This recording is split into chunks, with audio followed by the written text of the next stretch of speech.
Hey, what's up guys? I'm Hunter Starcraft. I am continuing this now series of videos on Demon Souls. We started with that quick start to Demon Souls I uploaded earlier in the week, and this is gonna be episode 2. Like, we're playing the same character, but I need to just tell you exactly what's gone on between the 2 episodes. So we took all the souls from those bosses we killed last time and brought vitality and endurance up to 15, and then we put 1 point into strength. Then we went to the merchant and got some gear. So the merchant in 1-2 that we were supposed to go to last time, I did just now, and got the plated gauntlets and a helmet. So now we've got all 4 pieces of armor, which is much better than just 2, and we're still below half of our equipment burden there, 21.2 over 44, which lets us move and roll quickly. And I think you got better stamina recovery as well. We're using the same weapon, only a +1, but we did get some turpentine from the merchant as well, so that's going to be largely where my damage comes from. Okay, so this is 3-1, and we're going to try and tackle this zone now as quick as we can. So our most common enemy is going to be these guys. I don't remember the name of this enemy, but he's got one attack in particular. Oh, you'll see it right now. Oh, very interesting. Okay, so he hit me with the paralysis, and then he was kind of delayed in coming over to me to grab me. So I was actually able to like roll away, but he had me like pressed up against the wall, so he was able to grab me anyway. And you got to see that that did about 75% of my health when I'm in human form here. So really deadly if you get hit by that. He's going to hit you with the paralysis ball first, so just avoid that and you'll be in good shape. So we picked up 1 key there. There's nothing else useful over here. But now around this corner there is another key that we need to get, provided I don't die. Okay, let's just run into a cell here, heal up real quick. Poor guy. Okay, let's just take this guy out. So he's gonna come running over because that's just what he does after that paralysis ball, and somehow I didn't take any damage from that magic blast there. Okay, I thought there was a key there. I'm thinking of another floor in this level. This level's designed to be sort of like a maze, designed to confuse you. There's even a couple kind of cheesy parts where there's just like an abrupt hole in the floor and you can fall to your death or fall down to a lower level or something. Okay, so this is a key. I was talking about key of hope and some number letter attached to it. There's definitely a bunch of other treasure in this part of the level if you go searching all the cells, but I'll try to loot as much useful treasure as I can so I can show you guys where it is. But there's also a bunch of treasure that's inaccessible to us at this point because you need the pure white world tendency. And then you actually need a key from the 2nd level in this world. Bring that key on back here and you can get a bunch of extra treasure. Anyways, so we've unlocked this first sort of shortcut. We've got a fog wall here. This is a really cool level. One of my favorites. I don't know. I think I said that in the last video as well. But it is in that, like, whenever I do a Demon Souls playthrough, 3-1 here is one of the first levels that I'm going to do. I'll usually do either 3-1 or 4-1. After doing the first world. Oh, you can actually start to hear the Fool's Idol even at this point here. Her singing, that is. So you open up this Iron Maiden, and you get a good set of armor there. The black leather, known to be good for poison resistance specifically. Actually, there's 2 keys here. There it is again, just barely killing that guy off before you can like finish the animation for his magic area attack, which is good because that thing does a ton of damage. Alright, I think we got all the keys that we need, and we're going to progress progress a bit further here. Oh, hello. What's he gonna do? Yeah, usually if you stand right in front of him, he'll do that. Okay, so he's whiffed his paralysis completely. And you know that you're free to get some shots in there.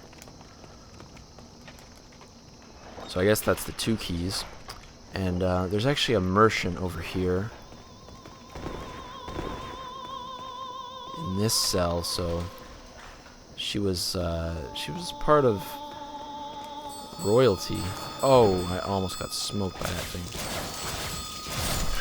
Alright, now that we have 15 endurance, we actually can get 4 R1 swings off with this weapon, and that's exactly enough to kill those guys, so I'm definitely glad to put those points where we did. Alright, so this is about the halfway point in the level, and I haven't actually used any turpentine. I wasn't sure if I was going to need it, even against the monsters we've been fighting so far, but I guess not. Down here, you'll want to return here once you've basically beaten the level. Like near the end of this level, you get the key for this door. You can free Sage Frake in there. He gives you a reward, and then you'll be able to talk with him in the Nexus, and he's got, you know, all kinds of good sorceries for you. Okay, so this is the doors, the shortcut that is open, I think, by the Warden's key that we'll get later on. So there's 2 doors here that are both open by that same key. So if I fail the upcoming roll dodge against the ballista that you're going to see in a minute or so, we'll have to make our way back there and use that key, but hopefully we don't have to go down that road. I did skip 1 door just now, and that's the branch that leads off to Lord Rydell, because he's locked up in his cell right now, and he's pleading for your help to free him, but I don't think you actually ever get a key for that cell. Okay, I don't know about that, but what I do know is that you need to get the world to pure white tendency if you want to free him from the cell. So, yeah, you gotta do that if you want. So this is a rather intimidating part of the game, definitely. Kind of enter this open space, and I mean, at first glance, it's not even really clear what you're up against. You arrive here, and very quickly, you understand that it's just volley after volley of arrows. Of course, bloodstains from fallen comrades. Let's take a look how this guy does. Oh, he's got it, right? Oh, no, not even 1 roll attempt. Just runs right out there, guys. So there's the key right here. Yeah, Warden's key. So that's your ticket to the other side of this ballista. We're gonna go for it here. Okay. Not now. Right now. Okay.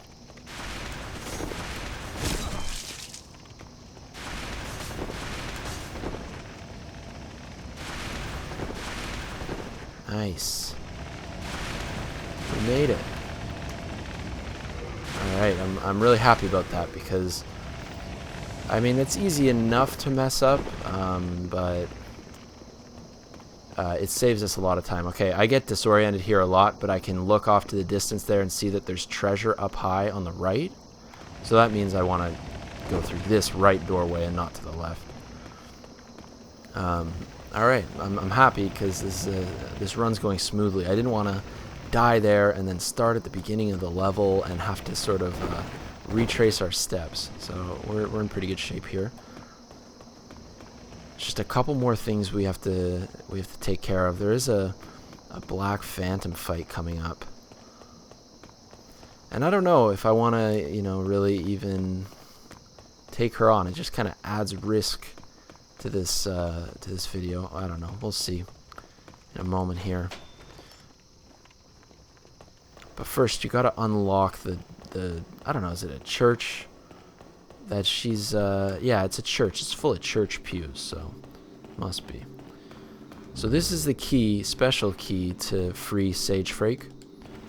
And then this guy What do you want? I am a humble servant. I do not wish to interfere.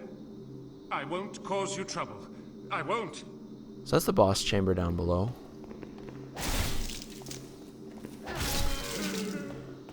And then once you kill him, that little glowing aura thing dissipates, and it basically unlocks the front door of the church.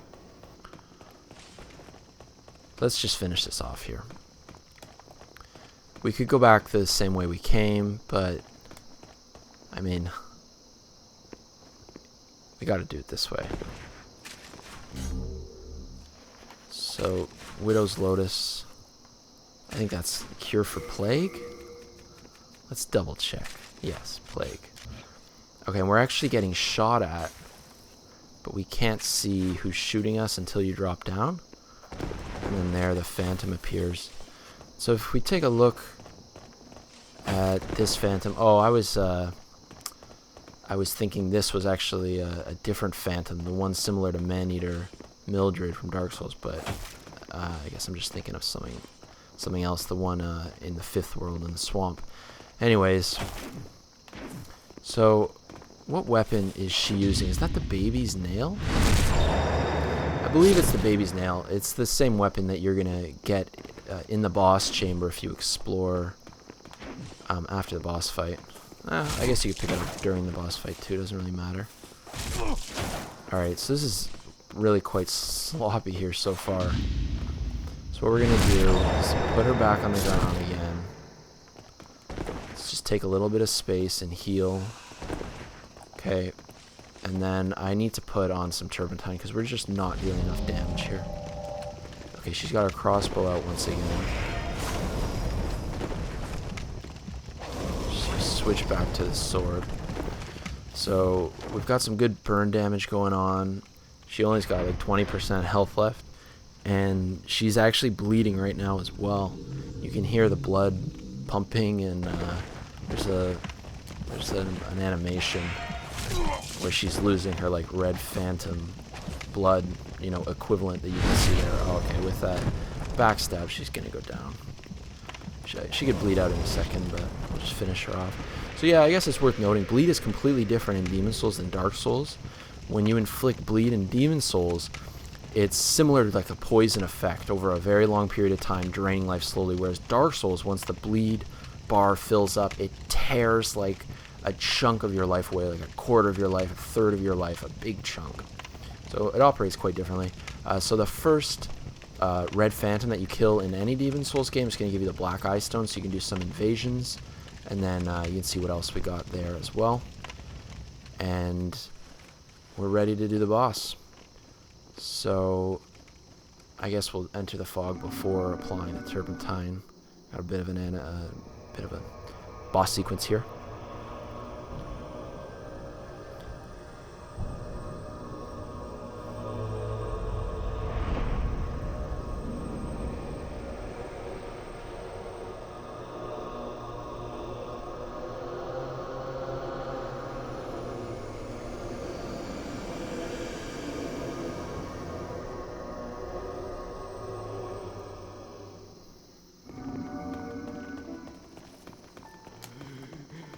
Alright, so that's the introduction to Fool's Idol.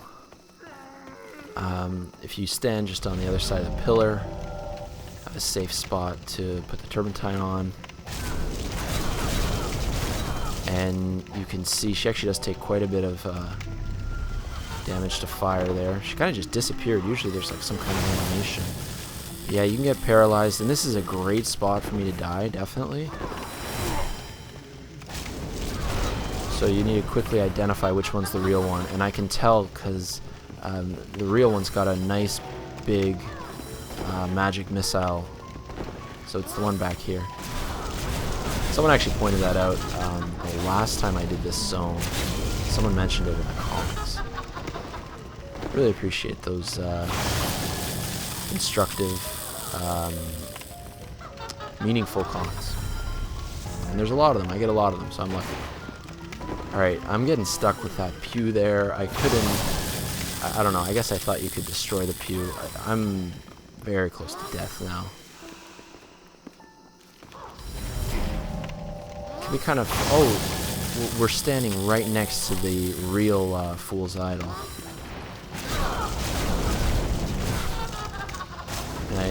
And I didn't realize. It's hard to tell which one's the real one, obviously. So you gotta track them down as quick as you can. I've been getting hit by this paralysis again and again. Alright, so once again she shuffled. Okay, I can tell it's not the first two over here. Let's move down. Is this the real one? No, it's not. So, oh man. Which one is it? I thought we checked them all. Where? Oh, she's hiding near the fog gate. I didn't even know she could be over here. Alright. Just like that. Done with 3-1. Alright.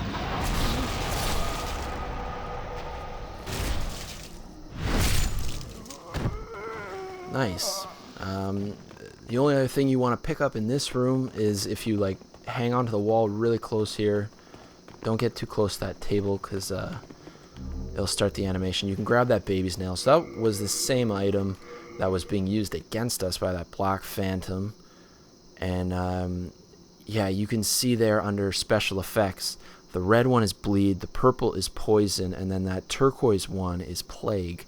So that has some definite utility as well. If your target's vulnerable to plague, you can inflict that really quickly. Works well in PvP.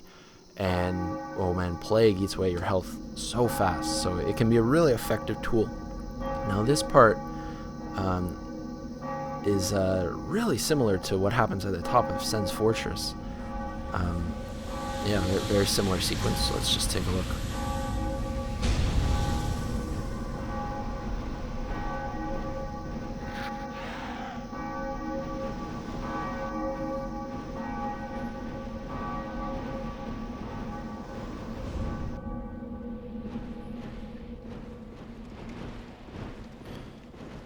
Alright, so a nice lift up to the top of this tower, and we're just going to head over to the Arkstone, just do some final things, I guess. Oh, that's kind of interesting. Maybe I accidentally initiated one of like the dual shock motion gestures or something there to get that wave. I'm not sure. So yeah, that was the end of 3-1. Got her soul there. I'm not sure if that's good for anything. I think it allows you to get her soul arrow, that like large one. But I mean, we don't really use the magics or sorceries, so don't need to worry much about that. Yeah, and this is the beginning of 3-2, another really cool zone. I'm not sure if you guys can sort of get a sense of how vast it is from where we're standing, but you've got this like giant demonic heart in the middle being held up by chains, and you gotta break those down before you can access the man-eater boss chamber at the top. So I have taken you guys through this zone once before in another video, and maybe soon enough we'll do it again. Tough zone though, especially the boss. The boss is one of the harder bosses to take on. Anyways, I think I've completed the zone I wanted to do, and I'll be looking forward to the next one.